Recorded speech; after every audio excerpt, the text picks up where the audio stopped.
ସେମାନଙ୍କର ଲକ୍ଷଣ ଦେଖାଯାଏ, ଯେମିତିକି ଛୁଆମାନଙ୍କର ଚାଇଲ୍ଡହୁଡ୍ ଏଜ୍ କିମ୍ବା elderly population more than age of 60 years କିମ୍ବା persons living with comorbidities like କାହାର ଡାଇବେଟିସ୍ ଥିବ, କାହାର କିଡନୀ ଡିଜିଜ୍ ଥିବ, କାହାର ସିଓପିଡି ଥିବ, କିଏ କ୍ୟାନ୍ସର ପାଇଁ ଟ୍ରିଟମେଣ୍ଟ ହେଉଥିବେ।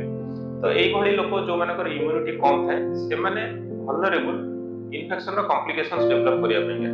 ତେଣୁ ଏଇଟା କୌଣସି ନୂଆ ଭାଇରସ୍ ନୁହେଁ, ଏଇଟା 2001 ମସିହାରୁ ଅଛି, ଏଇଟା ଆମ ସମାଜରେ ଅଛି, ସମସ୍ତେ ଇନଫେକ୍ଟେଡ୍ ହେଇଛନ୍ତି କେବେ ନା କେବେ। ଆଉ ପ୍ରାୟ ଲୋକଙ୍କର ଏଇଟା କିଛି ଲକ୍ଷଣ ଦେଖାଯାଏ ନାହିଁ। ଏବେ ଆମେ କାହିଁକି ଶୁଣୁଛେ ଚାଇନାରେ ଯେହେତୁ କିଛିଟା କେସେସ୍ ରିପୋର୍ଟେଡ୍ ହେଇଛି, ତ ଗୋଟେ କୋଭିଡର ଅନୁଭୂତି ଯେହେତୁ ହେଇଛି ପୂର୍ବରୁ ସେଥିପାଇଁ ମନରେ ଡର ପଶିଛି, କିନ୍ତୁ ଡରିବାର କୌଣସି କାରଣ ନାହିଁ। ଇଣ୍ଡିଆରେ ଏବେ ପର୍ଯ୍ୟନ୍ତ ଯେତିକିଟା ବି କେସେସ୍ ଡିକ୍ଲେରେଡ୍ ହେଇଛନ୍ତି ସେମାନଙ୍କର ଟ୍ରାଭେଲ ହିଷ୍ଟ୍ରି କିଛି ନାହିଁ, ସେମାନେ ଲୋକାଲ ଭାଇରସ୍ ଦ୍ୱାରା ହିଁ ସେମାନେ କଣ୍ଟାମିନେଟେଡ୍ ହେଇଛନ୍ତି। ତ ଭୟ କରିବାର କୌଣସି କାରଣ ନାହିଁ। ଯେମିତିକି ଆମର ଫ୍ଲୁ ଭାଇରସ୍ ପ୍ରତିବର୍ଷ ଶୀତ ଦିନରେ ସାଧାରଣତଃ ଲୋକଙ୍କୁ ଆକ୍ରାନ୍ତ କରିଥାଏ। We can treat it just like a flu virus. शीत दिन हेले, ठंडा दिन हेले कि वर्षा हेले ए भाइरस मानकर मल्टीप्लिकेशन टिके अधिक हुए, सेमाने लोक मानक इन्फेक्टेड करନ୍ତି। तो इन्फेक्शन केमिति हुए? ड्रॉपलेट इन्फेक्शन, माने निश्वास द्वारा इन्फेक्शन हुए। निश्वास तो समस्ते नौचंदी, तेणु समस्तଙ୍କ छाती भितरକୁ ए भाइरस ଯିବାର संभावना ଅଛି। ए भाइरस जेतेबेले मनुष्यर इम्यूनिटी को ब्रीच करके डिजीज रे परिणत हुए, सेतेबेले लक्षण आसे। लक्षण कोन? मेनली जो अपर रेस्पिरेटरी ट्रैक्ट माने मुंह भितर साइनसेस, नाक, गला ये सब जगह इन्फेक्शन हेले हमको माइल्ड ज्वर हो पारे, मुंड बिंधि पारे, नाकरू पानी बाहरी पारे, आखि बाहरी बाहरी लागि पारे। एमते जिंस जोटा कि मुख्यतः सेल्फ लिमिटिंग किबा एतरे माइल्ड ट्रीटमेंट हेले जेमति कि पैरासिटामोल टैबलेट खाइ दिले कमी जाय। It is mostly it is self limiting condition. Problem केते बड़ हुए जेतेबेले ए भाइरसटा अपर रेस्पिरेटरी ट्रैक्ट तळकु जाईकी लो रेस्पिरेटरी ट्रैक्ट माने लंग्स को जेतेबेले इन्फेक्शन हुए, लंग्स रो इन्फेक्शन को हमें निमोनिया बोली कहू।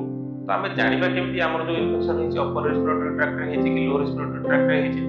अपर रेस्पिरेटरी ट्रैक्ट रे हमें जेमति जानिले कि ठंडार सिम्पटम्स सब टिके मुंड बिंधिबा, ज्वर हेबा, नाक बंद हे जिबा किमा नाकरू पानी बाहरिबा, गला दर्द हेबा, एगुडा सब अपर रेस्पिरेटरी ट्रैक्ट रो लक्षण। लो रेस्पिरेटरी ट्रैक्ट माने लंग्स इन्वॉल्वमेंट हो, लंग्स इन्वॉल्वमेंट होबा हमें माने हम बॉडी रो ऑक्सीजनेशन अफेक्टेड हो।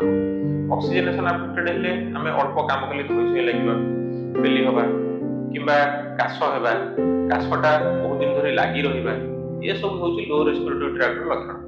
साधारणतः एचएमपीवी भाइरस जोटा एटा लो रेस्पिरेटरी ट्रैक्ट इन्फेक्शन एते करेनी, अपर रेस्पिरेटरी ट्रैक्ट इन्फेक्शन ही करे। तेणु जदि एमिति किछि लक्षण हमर देखा दउछि तामे भयभीत हेबा नै। एही पारे एटा एचएमपीवी भाइरस द्वारा हेइ थाइ पारे, किंतु एते भय करिवार कोनोसी कारण नै। आमे डाक्टर को परामर्श करिबा, mostly it is self limiting. किंतु जेमति कि जो वल्नरेबल ग्रुप जोटा आमे डिस्कशन कले, जेमति चाइल्डहुड हैला, एल्डरली हैला किबा जो लोक माने इम्यूनो कॉम्प्रोमाइज स्टेट रे अछंती, जहार इम्यूनिटी कम, सेमानकर हेले आमे हेला न करी कि तुरंत डाक्टर को पाखु जिबा। आउ जदि हमर काश रहउची किबा चेस्ट पेन होउची किबा हमको धइसय लागुची अल्प काम कले किबा काम न कले बिलियलाडा लागुची, ताहाले आमे सस्पेक्ट करिबा जे हम छाती रे मे बि लंग्स रे इन्फेक्शन है। तो से केस रे आमे तुरंत डाक्टर को देखा करिबा, निजर चिकित्सा करिबा। आपाततः कौनसी भी भाइरल इन्फेक्शन भली ए भाइरल इन्फेक्शन नो मध्य सेमति किछि डेफिनेटिव ट्रीटमेंट किछि नाही कि आ पई किछि वैक्सीन मध्य एपंत डेवलप हेनि कि हेबार संभावना कि आवश्यकता मध्य ए पर्यंत सेमति फील हे। Just like any other virus जो माने ठंडा दिन रे आसंती, ଟିକେ ଗଳା ଧୁଚ हुए, आखिरू पानी बाहर, नाकरू पानी बाहर, ठंडा लगे, यही लक्षण देखिए 2-3 दिन कि 5 दिन कि 7 दिन मध्य एटा आपे आपे ही पड़े जाए। तेणु एचएमपीवी ना शुणिक आम भयभीत होगा नहीं, एटा नुआ भाइरस नुहे, एटा अराउंड 25 इयर्स है आम समाज में अच्छी।